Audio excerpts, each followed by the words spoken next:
Olá pessoas, eu sou o professor Keiler e você acabou de chegar no canal H de História. Imaginem vocês um país onde o governo executivo precisa então negociar com os partidos políticos para poder então governar sem conflitos. Ele tem que fazer a vontade desses grupos partidários para evitar problemas e tocar o governo em frente. Parece que nós estamos falando de um Brasil muito atual, né, gente? Essa fase muito próxima de nós aqui no tempo da República. Mas não é isso, nós estamos falando do período imperial, lá no século XIX, mais precisamente no governo de D.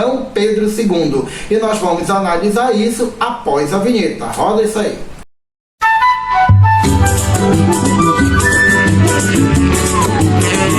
Então vamos iniciar. Eu sou o professor Keiler e peço logo que você dê uma curtida aqui nesse vídeo para ajudar o canal. Se você não é inscrito, se inscreva e ative as notificações para ficar por dentro dos vídeos que nós postamos aqui. Hoje nós falaremos sobre a política interna do Segundo Reinado, aquele período em que o Brasil é governado pelo D.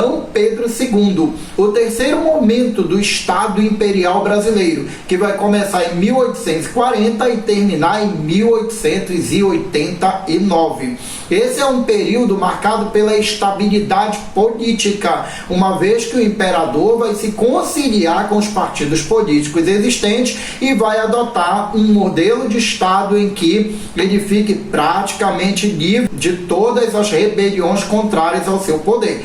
E ao mesmo tempo é um período de estabilidade econômica, já vista que nesse período nós temos o boom da economia cafeeira, que vai fortalecer economicamente a produção e ao mesmo tempo se tornar um sustentáculo da economia imperial brasileira. O Segundo Reinado tem início a partir de 1840, mais precisamente lá em julho deste ano, quando Pedro de Alcântara é coroado imperador D. Pedro II com apenas 14 anos de idade.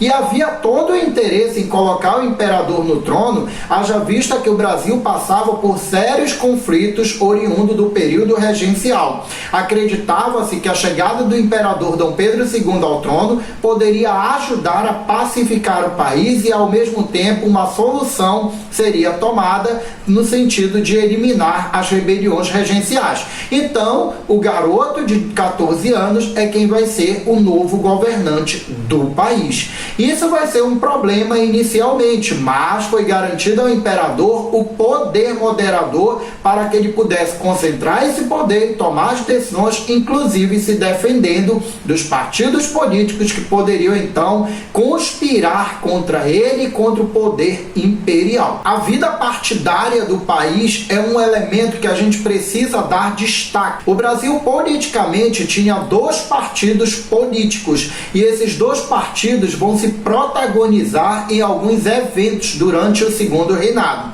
Nós temos de um lado o Partido Conservador e de outro lado nós temos então o Partido Liberal. E esses dois partidos podem ser descritos da seguinte forma: o Partido Conservador, durante o período regencial, era chamado de Partido Regressista, que a partir de agora passa a ser chamado de Partido Conservador.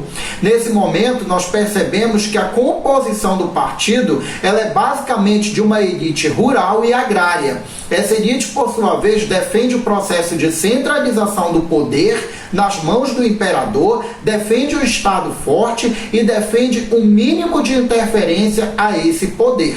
Nós vamos perceber também que é um partido que defende a autoridade imperial acima de qualquer autonomia para qualquer outra autoridade. Esse partido também é chamado de Partido Saquarema, haja vista que muitos desses grandes proprietários habitavam exatamente ou tinham propriedades nessa região do Rio de Janeiro. E é um partido que naturalmente está ali no poder defendendo uma estrutura latifundiária e escravocrata durante o período imperial.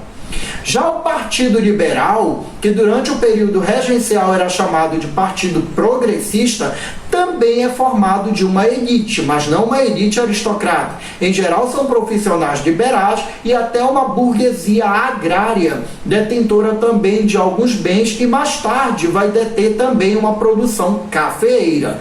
Nesse partido nós vamos encontrar, além de indivíduos que defendem uma proposta mais liberal, nós temos também aqueles defensores do federalismo, que significa exatamente a descentralização política desse poder e, ao mesmo tempo, um processo de aumento de autonomia para as províncias, que hoje seriam os estados brasileiros. Para os liberais é importante que os estados tenham autonomia para tomar decisões. Eles eram também chamados de luzias. E isso se dá exatamente pelos acontecimentos de 1852, durante as revoltas liberais, que vão acontecer exatamente em movimentos armados, e um deles seria da cidade de Luzia, em Minas Gerais.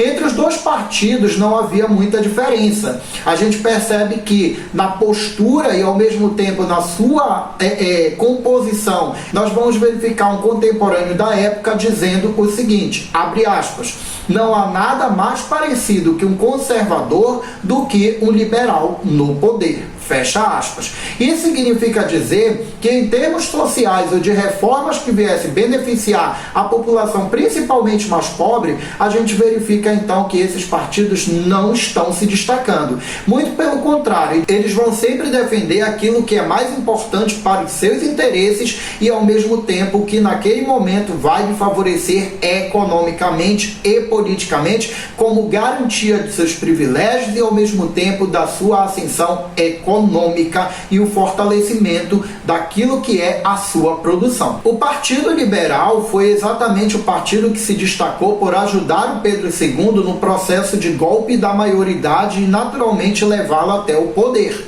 Então é muito natural que, ao chegar no poder, o Dom Pedro II venha nomear um ministério com a maioria quase que absoluta de componentes do Partido Liberal. E isso automaticamente vai melindrar as relações com o Partido Conservador. No entanto, o Partido Liberal, ao chegar no poder, ele vai então manter uma composição ali elitista, que foi chamada então de Ministério dos Irmãos. E é assim chamado exatamente pelo comando dos irmãos Cavalcante, dos irmãos Andrada, e também a gente verifica ali a presença de um sujeito chamado Anselmo Coutinho, e que comandaram naquele momento o ministério, criando então algumas indisposições iniciais com o imperador Dom Pedro II. Mesmo tendo ajudado o Dom Pedro chegar ao poder, a pretensão do Partido Liberal era, tão logo isso acontecesse, eles passassem então uma rasteira no imperador. O objetivo era enfraquecer o poder imperial e, ao mesmo tempo, até submetê-lo ao poder do ministério e, quem sabe, até do Conselho Legislativo. E isso daí fazia com que eles articulassem, criando inclusive uma conspiração que pretendia implantar um parlamento, diminuindo drasticamente o poder do imperador aqui no Brasil. É importante destacar, gente, que o imperador percebeu isso e já tinha providências a ser tomadas nesse momento. No entanto, o imperador ainda tinha outros problemas que ainda afetavam a vida política do país. Algumas revoltas que iniciaram lá no período regencial ainda estavam em pleno curso durante o segundo reinado. A gente destaca então a cabanagem aqui no Pará, que ainda estava enfrentando o Estado Imperial. Nós temos a balaiada no Maranhão, que também ainda estava muito viva e o imperador precisava reprimir esses movimentos, e também no Rio Grande do Sul a Farroupilha, que foi a que mais demorou e ainda levou aí 5 anos desse período de Dom Pedro II para poder finalmente ser pacificada. E aí nós temos, para somar com isso, problemas externos com as pressões inglesas para acabar com o tráfico negreiro e, por seguinte, a escravidão. Então todas essas situações faziam com que o Pedro II ele fosse ao mesmo tempo dependente desses ministérios, mas ao mesmo tempo ele percebesse que o Ministério dos Irmãos estava conspirando contra ele e alguma coisa precisava ser feita, alguma atitude precisava ser tomada. E a atitude tomada seria exatamente o imperador convocar eleições em 1840 para então eleger um novo ministério. E esse ministério seria basicamente, segundo o imperador e as suas intenções, um ministério conservador, haja vista que os liberais estavam numa atitude conspiratória. E ele convoca essas eleições, mas o Partido Liberal, percebendo então que ele poderia perder o ministério e perder essas eleições, ele então vai agir no episódio que ficou conhecido como as eleições do cacete. Eles vão interferir no processo eleitoral com violência e, ao mesmo tempo, sabotando algumas medidas, sabotando algumas práticas e exercendo uma série de fraudes que vão marcar esse processo eleitoral. Vai haver a coação aos eleitores, vai haver a violência, eles vão invadir determinados locais e emprenhar urnas, vai haver também uma mudança brusca de resultados eleitorais e isso daí acaba sendo, por conseguinte, uma prática que vai prevalecer no Brasil nos anos seguintes, nos processos eleitorais do futuro. E aí é interessante, gente, que todas essas medidas que ficaram então conhecidas dessa forma, acabou favorecendo o Partido Liberal e eles ganham as eleições. E ao ganhar as eleições, então nós teríamos agora de novo os liberais no poder e a preocupação do Dom Pedro II em conviver com esses liberais que não estava muito sadia. Mas o Pedro II tinha o poder moderador e ele tinha a autoridade de destituir o ministério, destituir a Câmara de Deputados, ele tinha a autoridade de fazer exatamente essa mudança, caso ele precisasse, caso ele quisesse. E foi exatamente isso que ele fez em 1841. O Dom Pedro II, então, vai destituir o Partido Liberal dos seus cargos e vai nomear um ministério composto, então, pelos deputados do Partido Conservador. Isso daí seria, então, o início de um ministério conservador, que ao chegar ao poder vai tomar uma série de medidas que visam cada vez mais centralizar a autoridade, centralizar o poder nas mãos do imperador e ao mesmo tempo fortalecer o Estado imperial na figura do próprio Dom Pedro II. Medidas centralizadoras que ao mesmo tempo diminuía cada vez mais a autoridade das províncias tão defendida pelos liberais.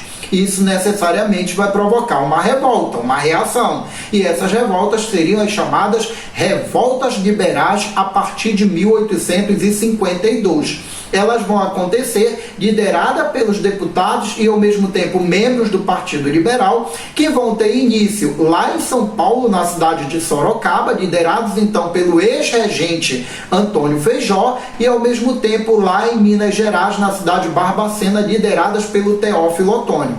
A revolta foi de caráter eminentemente político, era uma revolta para se vingar do Estado Imperial, contestar o Estado Imperial, as medidas tomadas pelo Partido Conservador e nenhuma proposta social que pudesse então aderir às camadas populares a essas manifestações.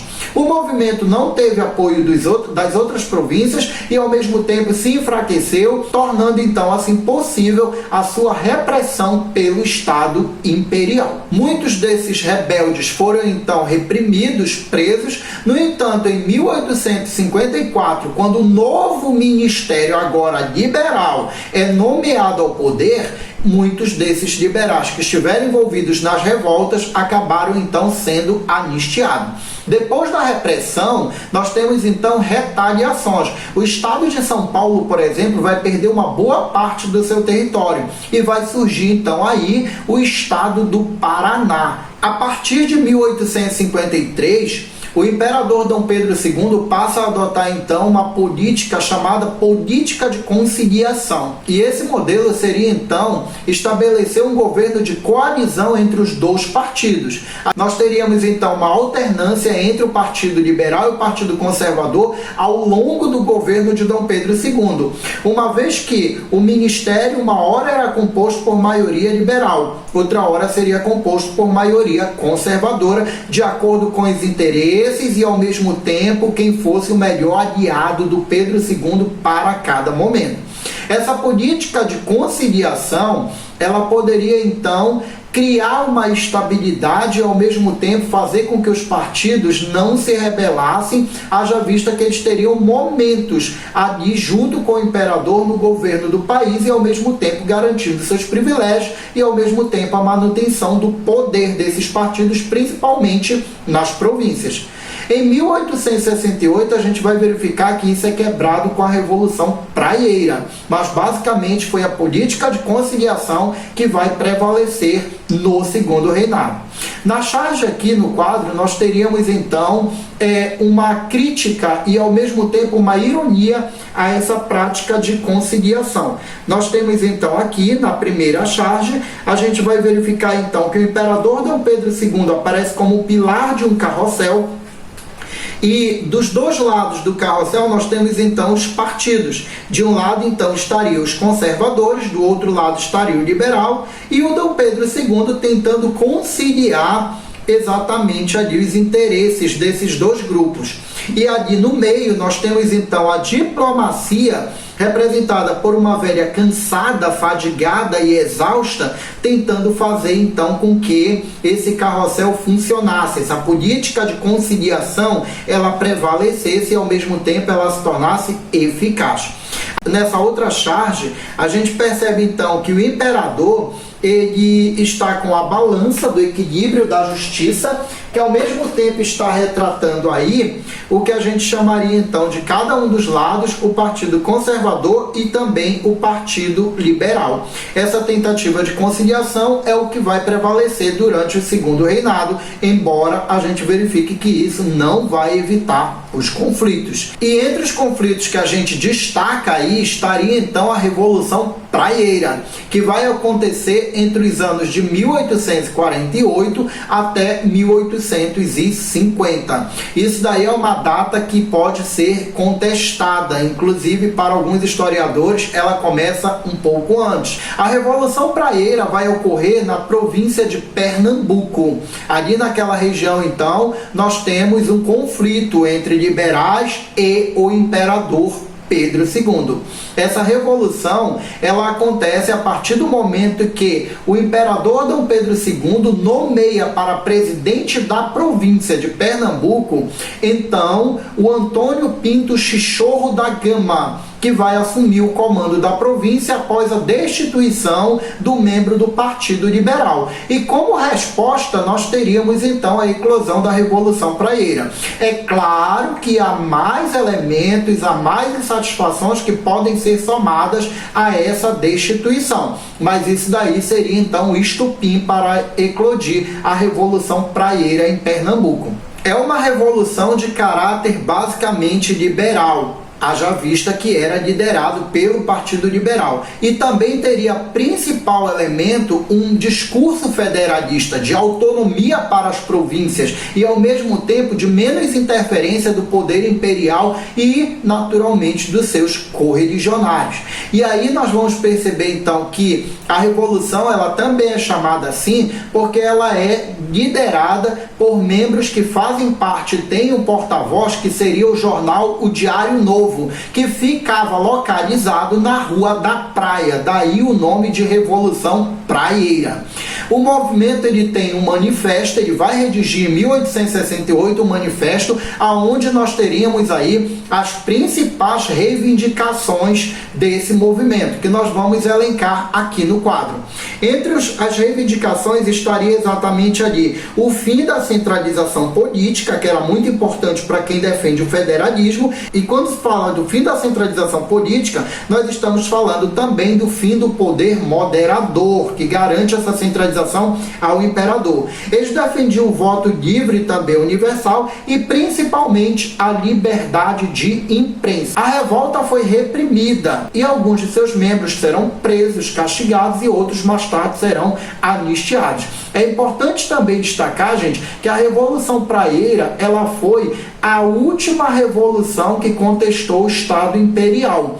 a gente vai verificar então que é o último movimento rebelde que ocorre aí no segundo reinado. E alguns historiadores também dizem que é o único, e de fato é. Embora o imperador ainda tivesse problema com a cabanagem, a farroupilha e a balaiada, esses três últimos movimentos começaram lá no período regencial. A Revolução Praieira começa e termina durante o período do segundo reinado, portanto é visto como o único movimento rebelde desse momento de Estado imperial. Um outro elemento muito importante desse período de segundo reinado é que em 1847 nós teríamos uma estrutura de Estado que vai passar a prevalecer enquanto estrutura política aqui no Brasil.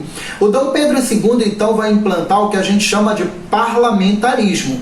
O parlamentarismo ele já existia na Inglaterra muito antes de existir aqui no Brasil. E ele é uma forma de Estado já defendida lá pelos iluministas ingleses durante o século XVIII e que passou então a existir na Inglaterra, se tornando então um modelo político clássico daquela nação.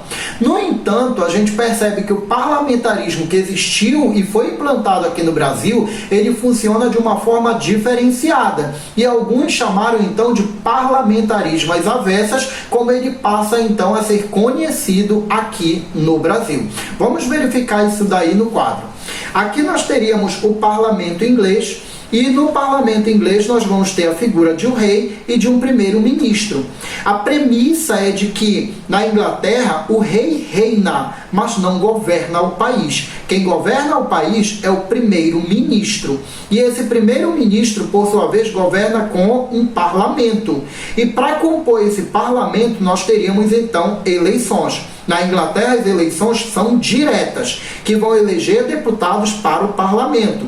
O partido que elege o maior número de deputados elege, então, o primeiro-ministro. E esse primeiro-ministro passa a governar o país sem a interferência do rei. Então, na Inglaterra, o rei vai reinar, mas não vai governar. Nós temos, então, um poder que ele vem de baixo para cima. E se você prestou atenção, a vontade das eleições, o resultado das urnas é praticamente soberano. Aquele que foi o mais votado é quem governa o país na condição de primeiro-ministro. Vamos verificar como seria aqui no Brasil. Vamos lá para o quadro. No Brasil, nós teríamos, então, os seguintes personagens. Nós temos o imperador, nós temos um primeiro-ministro, nós teremos um parlamento e nós teremos eleições para eleger esse parlamento. E aí nós vamos perceber o seguinte: no Brasil as eleições são indiretas e ao mesmo tempo prevalece o voto censitário.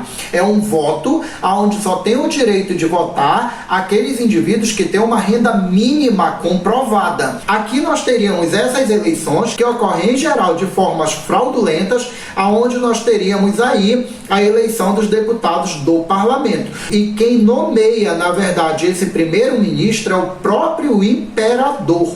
O imperador, então, escolhe o gabinete executivo e, ao mesmo tempo, teria poder de interferir no parlamento e nas eleições. O parlamento escolhido através das eleições só vai ser de fato nomeado, só vai ser de fato consolidado se for de interesse do imperador. E ao mesmo tempo a gente percebe que o imperador pode anular também essas eleições. De uma forma direta, a gente poderia dizer que o imperador no Brasil, ele pode nomear e destituir o primeiro-ministro, ele pode nomear e destituir o parlamento, ele pode convocar e ao mesmo tempo anular eleições. Isso significa também dizer que aqui no Brasil o imperador ele não só reina, como ele também governa. As coisas funcionam harmonicamente entre os grupos se for do interesse do imperador. Quando não for interesse do imperador, a gente verifica que através do poder moderador, que confere esse poder a ele, ele pode destituir todas as outras instituições. Esse é o modelo político que a gente chama de parlamentarismo às avessas, porque o poder ele vem de cima para baixo, ou seja, o imperador é quem manda praticamente em tudo do seu jeito, a partir da sua vontade e a partir dos seus interesses.